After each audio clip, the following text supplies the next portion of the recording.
If I have to say something to the critics, I can only tell them that I have such grateful patients that come every single day to my practice.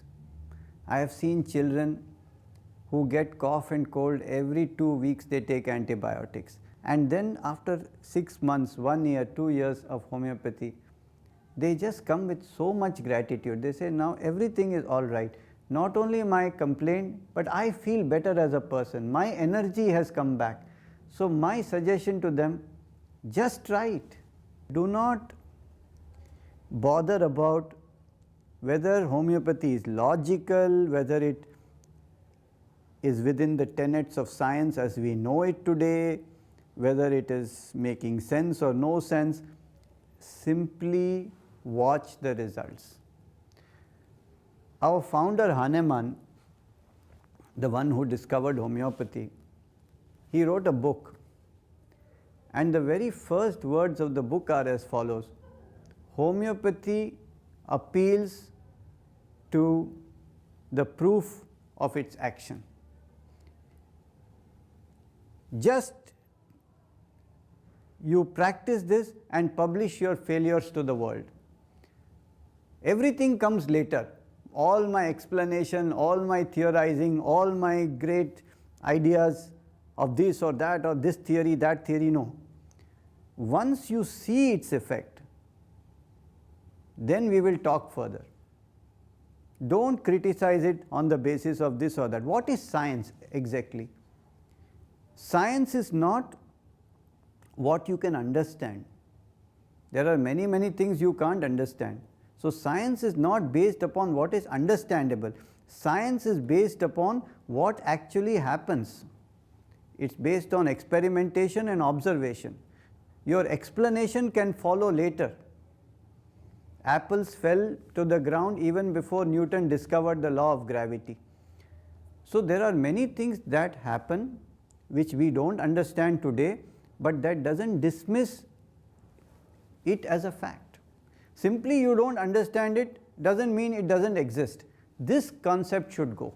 Look at it, see the patients healed by it, see the studies that have been done, and then let science try to explain it, try to come to a point where it can be understood. Whatever we speak about it doesn't make any sense till the person has seen how it works. And the one who has seen how it works would have the curiosity to learn further. I'll give you a very simple example. In the old days, there was a doctor called Mahendra Lal Sarkar. He practiced in Calcutta, and he was the vice president of the British Medical Association of Calcutta branch. Those were the British days there. And at that time, from England, homeopathy was seeping into India, and it was being practiced by a few lay people. And the association wanted to put an end to this nonsense before it grew further.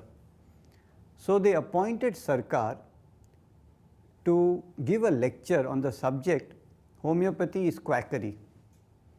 Now, in order for giving this lecture, he went to the clinic of a lay homeopath called Rajan Datta, and he said, let me observe what nonsense you are doing here.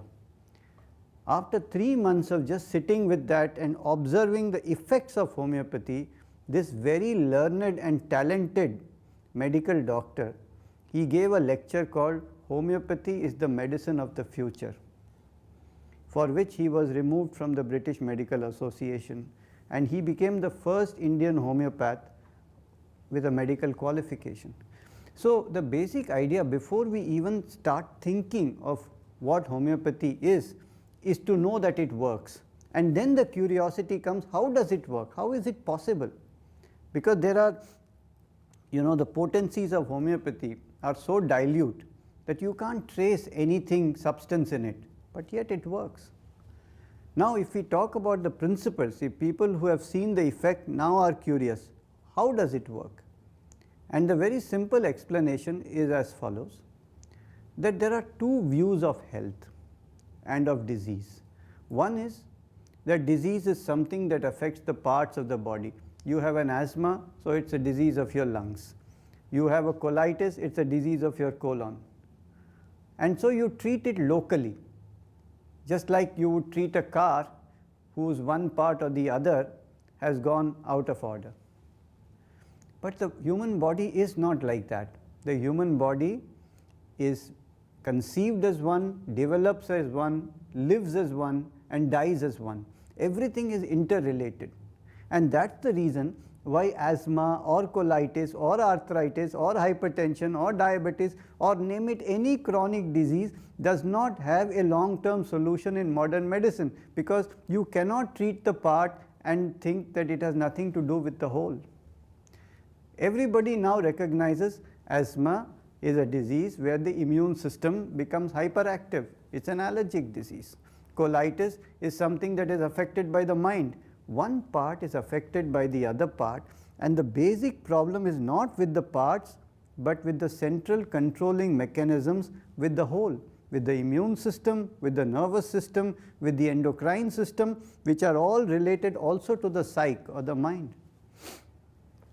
So the first idea of homeopathy is you cannot get a long-term solution till you address the basic problem which is in the whole organism. This is called the idea of holism. And the second one is that not only disease affects the whole, but each individual has his own specific state of disease. And therefore, we need to study who the individual is. How does he react to heat and cold? What does he like in food and drink? How does he think? How does he perceive? How does he react?